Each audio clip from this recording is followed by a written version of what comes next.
All right, everyone. Welcome back to another episode of Views from the Stand. Your host, Gunner, aka G-Man G Blazing, if you're following me on the socials. And let's get into it, right, guys? So, first off, we're going to talk about on this day in sports history. And real quick, before we go into that, we're going to also highlight NBA semifinals and finals in terms of the end season tournament. We're going to talk about MLB. We're going to discuss more about the Ohtani's contract. We found some more details after putting a couple of videos out there discussing late last week. If you haven't seen those, please go check them out. Then we'll be going over kind of just some UFC updates and highlights, as well as kind of transfer portal news ish. And then we'll finish off with UFC. We got a big fight card this weekend, and I'm looking forward to it as I'm a big UFC fan. So, with that, actually, if you can go shout out, I am shouting out a good buddy of mine, two of them. We got Any Action Sportscast, good buddy of mine, Effie. He does content around UFC, as well as my buddy Keep It a Buck podcast, Aries. He does some content with UFC as well. So go check them out, guys. Go shout them out and go subscribe and all that. But also just a couple more shout outs. Cheesehead Chatter, I mentioned them before, but they're got a good buddy over there. He does it with some buddies of his own, and I think they're killing it so far. They're 2 episodes in. Looking forward to where they go. And then something that I always go on as I guess a co-host and or whatnot is Like the Torch podcast. Go check them out. We are always on at least once a week now. During the season, we're definitely twice. We do Thursdays and Sundays, but pretty much we're kind of on a every Sunday basis right now, which has been good. So we will have a new episode, and it's live as well. So that's something that is unique about Like the Torch podcast. It is a live podcast. All right. Now let's get into it, guys. On this day in sports history, so in 1980, guys, Dave Winfield becomes the highest paid player, 10 years, $15 million. It's crazy to see that contract, and then now he's saying about the 10-year, $700 million, which we'll discuss a little bit later. But it's funny that like how we've come, right, and stuff like that. So Dave Parcells becomes 12th head coach of the Giants. Tyson was actually sued for a buttocks grab in 1988. We're going to scroll down here. So in 1997, Joe Montana gets his number retired by the Niners. Fight on here. Carson Palmer, 68th Heisman Trophy winner in 2002. Sam Bradford was the 74th in 2008, Oklahoma. Barry Bonds was sentenced to 30 days for house arrest, 2 years of probation, stemming from a obstruction of justice conviction. In 2019, the USA won the President's Cup. And 2019 Raiders play their final home game in Oakland, and now they're in Vegas. So that is where we are on this day in sports history. We are going to go into the NBA in season here. We're going to obviously pump this up for you guys. So we talked about the quarterfinals, I believe, last week, and I'm not quite sure we went over the semifinals, and obviously I don't believe the championship. So apologies if we went over the semis, but Lakers beat the Suns. Pelicans beat the Kings, right? And so we had the Lakers move on to the championship, and they did. They dominated the Pelicans from the jump, 133 to 89. And then we had a good battle here. Pacers over the Bucks, 128 over 119. I mean, Tyrese Halliburton, dude, he's becoming a star in this thing, and I think that's what's so cool about this in-season tournament is that we're seeing, people become stars in more mainstream, right? So congrats to him for and his team for having this run, and they're balling. So I like how they've been playing. So we had a championship this past Saturday, Lakers versus Pacers, and as you can see, Lakers won 123 to 109. And it's pretty cool to see LeBron, get the first in-season tournament. He's got 5 rings now. Just joking, but he set the tone. Excuse me. Um, on how an in-season tournament should be played in terms of from a star level. So hopefully in the future we see more of the stars really put more effort into these games, especially early on. I think it bodes well, in my opinion, where you can put focus, um, especially as a veteran, put focus more into here, and then after Christmas, you're more focused on the more important games, right? Like this, you would treat those two things as the same, in my opinion. So, congrats to the Lakers. Didn't care that they celebrated. I think there were some people out there that had an issue with them celebrating and whatnot. I mean, it's an in-season tournament, and I think it's cool. They get paid $500,000. There's players out there that don't even uh, play mainly, right, and on the end of the bench, and they're just celebrating because it's so cool. So. Um, but I think also what we're seeing here, and not just in season term, but just for the Lakers in general, is Anthony Davis. Anthony Davis is being way more consistent this year. He is balling out. So it seems like the torch has finally been passed on, where AD can carry this team, and I think he's really been the most important player for them, regardless if you have LeBron. LeBron's going to do his thing, but he needs help at the end of the day. So when Anthony Davis is doing his thing, LeBron's going to follow suit. All right. And what we're going to do next here is we're going to talk about Shohei Ohtani's contract. And we're going to kind of discuss. So, we discussed Saturday, 10 years, $700 million. Los Angeles Dodgers sign Ohtani.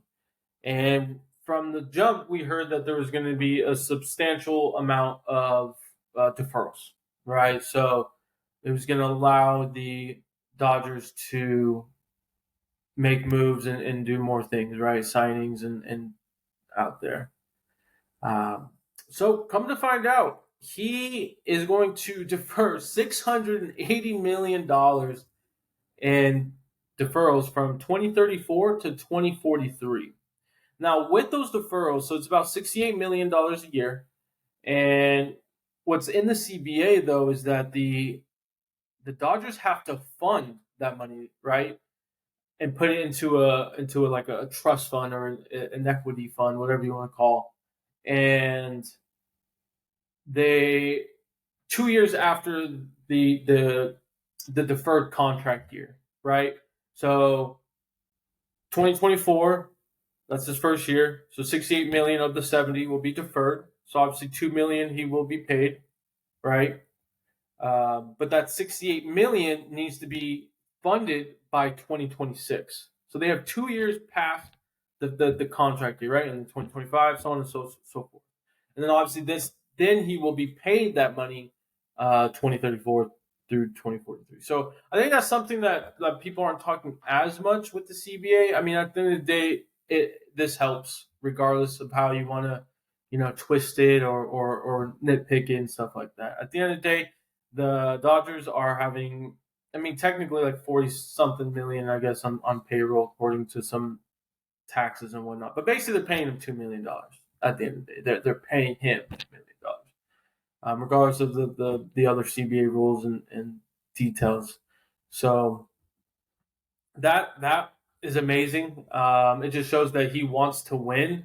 There's new nuggets coming out each day, and there was a couple that came out. So it looks like one of the deal breakers, or I guess you can say not deal breakers, but what sold Ohtani to go to the Dodgers was a video that Kobe Bryant did in 2017, something that they held for obviously 6 years.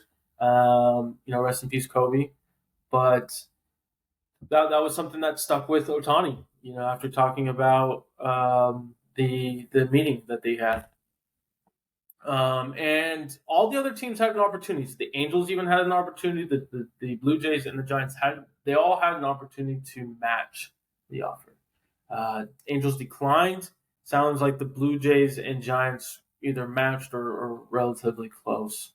So, but at the end of the day, it was Ohtani's decision, and I mean, from a Dodgers fan, obviously, I can be more happier. Obviously, we have to now. I mean, we got to win at the end of the day, right? You make these moves, you got to win, but at the same time, it's cool to see.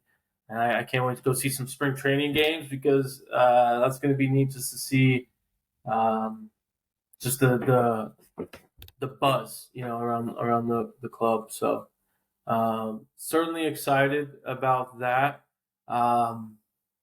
Couple other things. So again, there's no opt outs. I believe we mentioned this, but if not, there's no opt outs in this contract unless the owner Mark Walter or Andrew Friedman lose their roles. If either of them lose the role, then he has the option to opt out.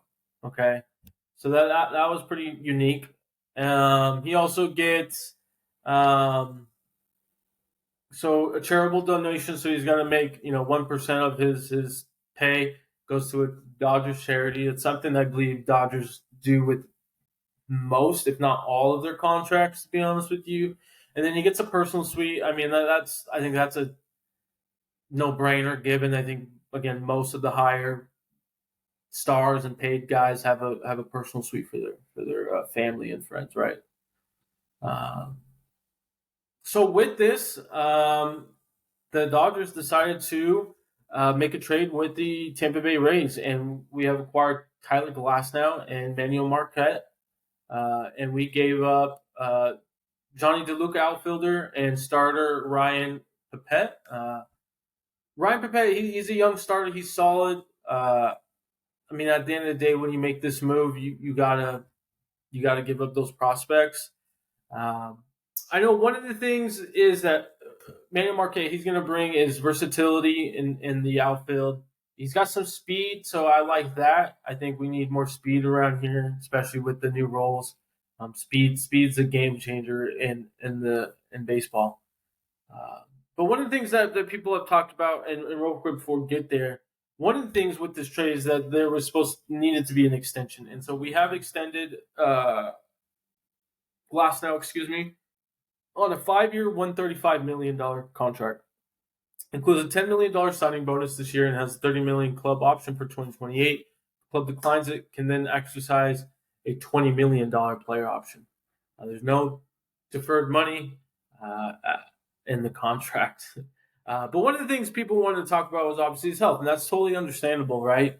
But something I think is a little over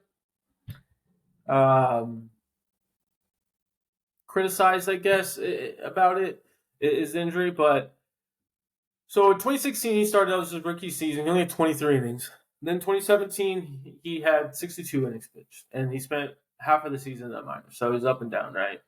And 2018, he had 111 innings pitched, but he was mainly a reliever. And then in 2019, he had 60 innings pitched, and then he had his first injury. And that injury was a shoulder injury, if I'm not mistaken. And someone out there can, you can quote me and tell me I'm wrong, and please do if I am. And in 2020, we all know that was a shortened season, and he only had 57 innings pitched. And then in 2021 and 2022, he did not play because of a Tommy John surgery. He had Tommy John in 2021, and it basically set him out for those 2 years. Coming off of Tommy John, he had a career high on 20 innings pitched. So, I mean, I think he's right. The shortened season kind of hurts it. Obviously, the I guess you could say 2 injuries, but really the Tommy John. Dodgers have a good medical staff. They are well equipped on making sure that people's arms are ready and are fit. So I mean, they're dealing with Walker Buehler. He's had 2. So I'm okay with the decision given the history behind, only 120 innings pitched once. He's got the 2 injuries, one being Tommy John. I think we're just getting into Glasnow's prime in terms of what his real potential is. So I expect some good pitching from him, and I expect some healthy years. I think the arm's got about at least 3 good years with that. before we even start questioning arm injuries and stuff like that. So yeah, that is the Ohtani news and kind of more of the details behind the unique contract. Update on kind of the Glasnow trade with the Dodgers. That's huge for the Dodgers. We still, I think, need to get Yamamoto, but I think the Yankees get him. But we will see. I think Ohtani is a big recruiter in this, and so it's going to be hard for Yamamoto to say no to him.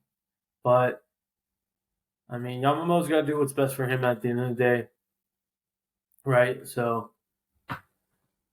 and then he's really out there, so that's kind of the next domino that we're waiting on in terms of free agents. Also, Jung Ho Lee from Korea, he signed a nice contract with the San Francisco Giants.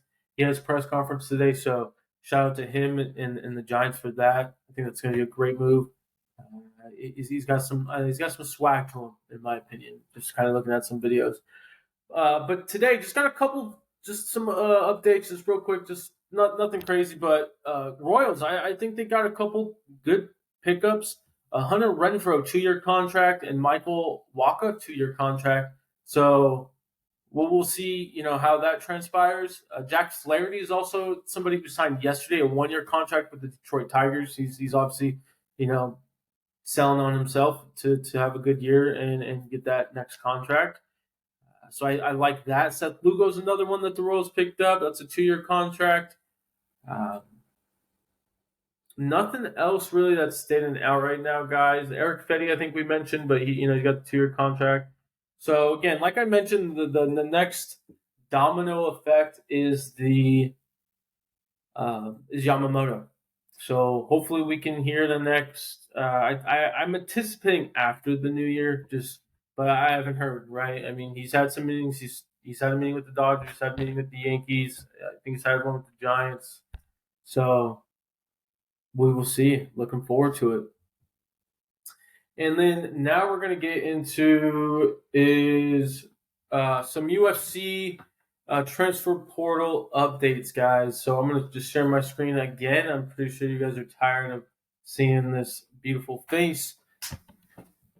So yeah, we got some updates on USC. So Jahid Abasiri, apologies if I'm saying his name wrong. D lineman, 6'5", 290 from Prior Lake, Minnesota. Flipped in from Minnesota, and we got us a new D lineman. He's going to fit well in this new system with Danton Lynn. Love the size. We're going into the Big Ten, right? So you need size regardless of the rating. So love this pickup. And then somebody that is also that just got flipped, a high schooler, Lorenzo Cohen, edge 6'4", I'll just say 220. From Savannah, Georgia. He was a Kentucky commit, and we flipped him to obviously SC. I mean, he could be an edge. He could be inside. He's got some versatility looking at his tape. I think he plays hard. He's not somebody that takes plays off.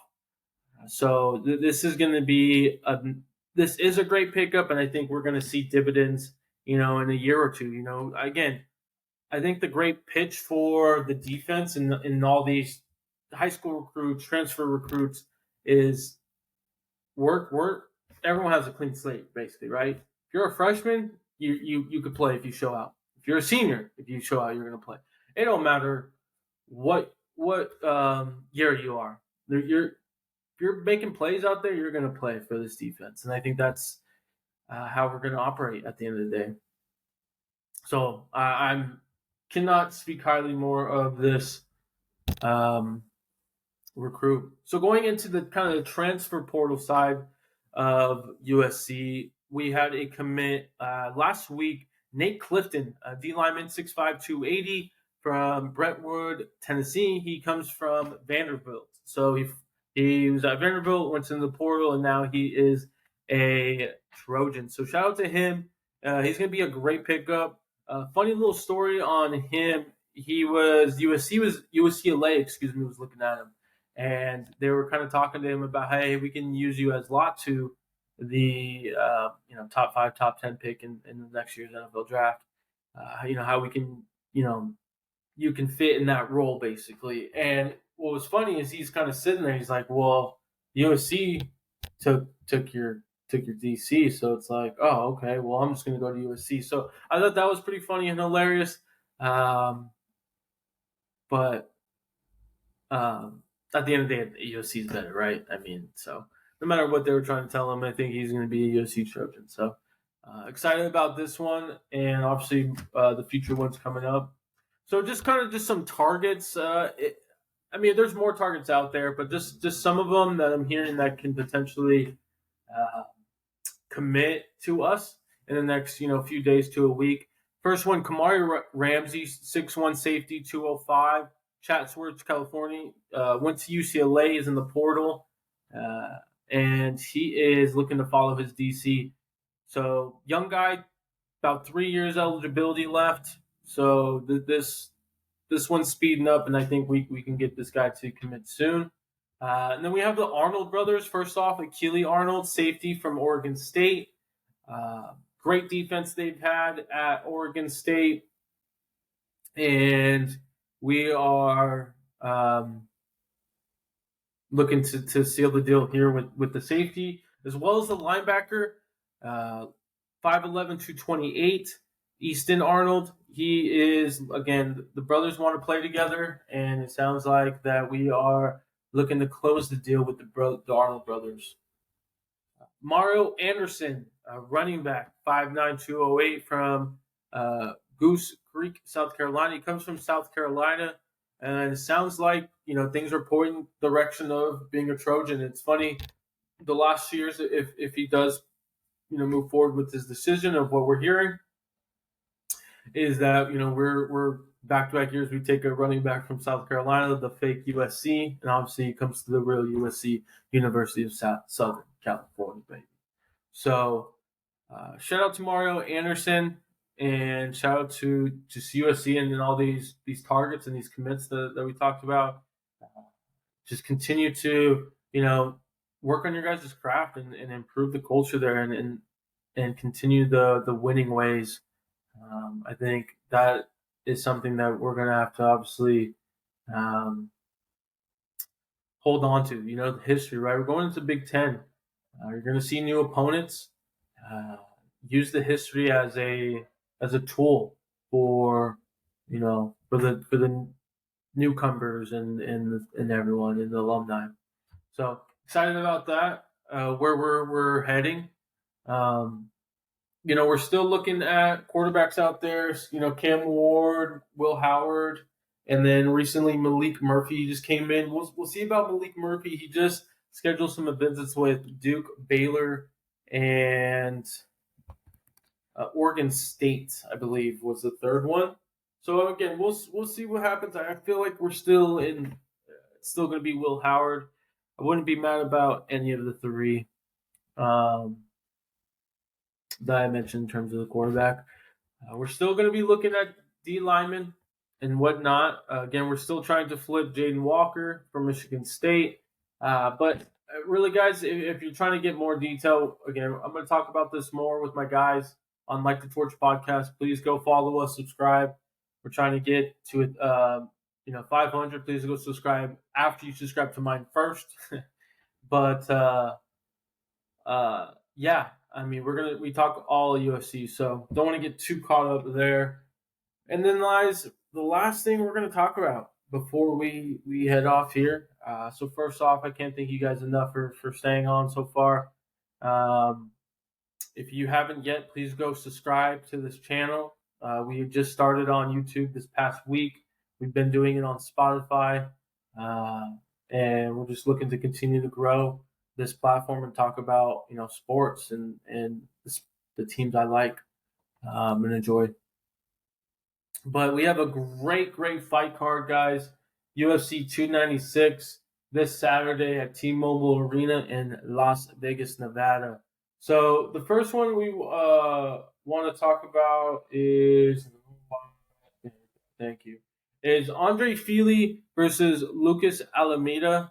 Andre Fili fights out of Sacramento, California, and then Alameda is a Brazilian. Andre Feely's a favorite. I like Feely here. He's a dog, dude. He will stand up and bang with you. He'll go to the ground and fucking try to choke you out. So give me Andre Feely here. I'm a big fan of his work. Um, Going to the prelims here. So with the prelims, we got actually wow, we got quite a bit, guys. Got a big. So Casey O'Neill versus Erlion Lipsky, Brazilian.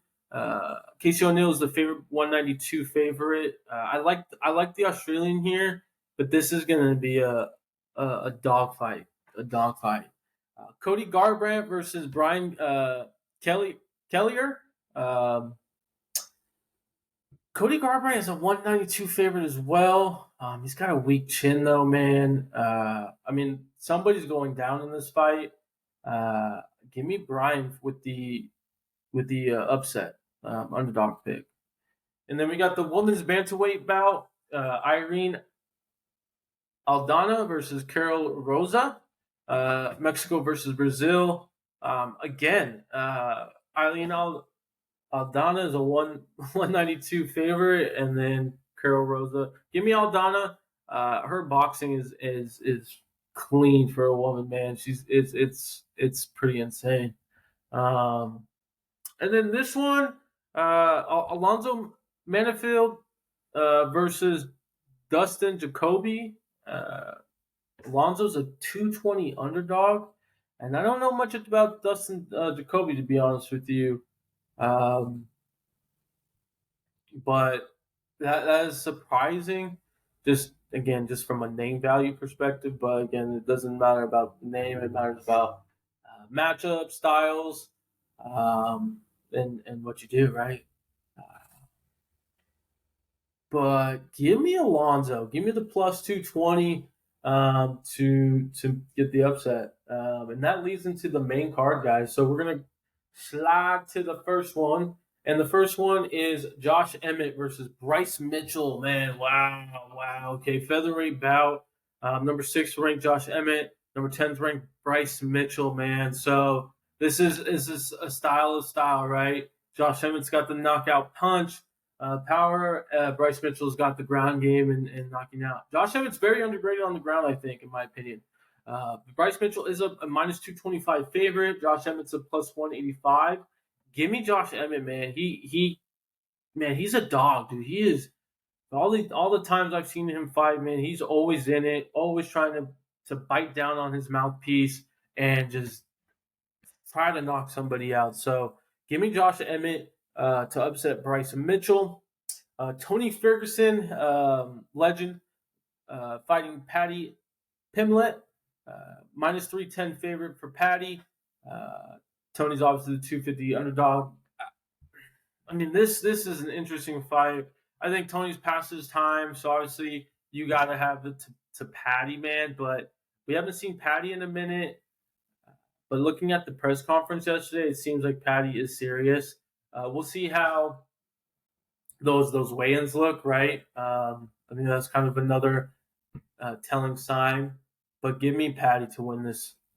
And then wow, so not co-main event. Sorry, apologies. I'm not. I'm gonna say this so wrong. Number 5 ranked in the welterweight, Shavkat Vlakmanova. Oh my goodness, versus Stephen Thompson. Thompson's the plus 470 underdog. He's got the size. Number 5 ranked guy. Thompson doesn't really have a ground game. He's all about the karate style. He's going to have to try to stay outside and get a decision here. I just don't see that. And I got the Kazakhstan guy winning. Apologies for not saying his name wrong. Alexander Pantoja champion versus Brandon Roybal. Flyweight. Alexander Pantoja is the favorite, minus 192, excuse me. I like Pantoja. I've always liked him since his first time in the Ultimate Fighter. I mean, dude's a dog, man. He's nasty. He's very well rounded, but I think he's better on the feet. He throws some nasty kicks, nasty punt, like very hard, right? Like he's throwing with intent.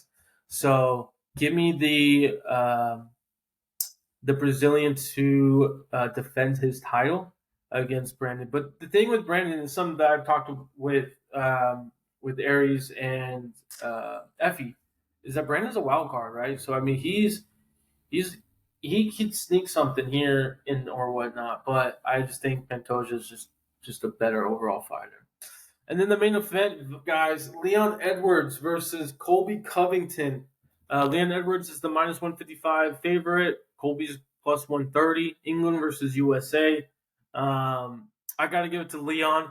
I like him a lot. I think he's definitely going to test Colby's chin here. And we're going to see, like a combination TKO or maybe the leg kick again. But the thing with Leon needs to understand, which I think he does, right? But in terms of at that moment when he's fighting right in that cage, is Colby is not going to let up the gas pedal. He is not going to move, move his foot. He's going to press, press, press, press. So Leon needs to be aware of that. He needs to sometimes going to have to fight off his back foot, but I think he's going to have the power to get Colby to get a TKO. I'm looking forward to these fights, guys. I cannot wait. Was definitely, I would say, a bigger fan, honestly, for USC in the past, where I would watch all the prelims like every week and stuff like that. It's just, no disrespect, just came a little too much and maybe a little too mainstream. But pay per views, I'm always watching. I'm always still following along, regardless if I'm not watching the the free cards. Excuse me. That's kind of what I meant by prelims, the fight nights. That's more, the word. But I am always down for some pay-per-view fights. So this will conclude episode for Views from the Stands, guys. Again, I appreciate all you guys for tuning in and give me some views and stuff like that. Please feel free to leave a comment and whatnot. Please don't forget to subscribe as always. Don't forget to share. Don't forget to like the video. But enjoy your guys' weekend and peace.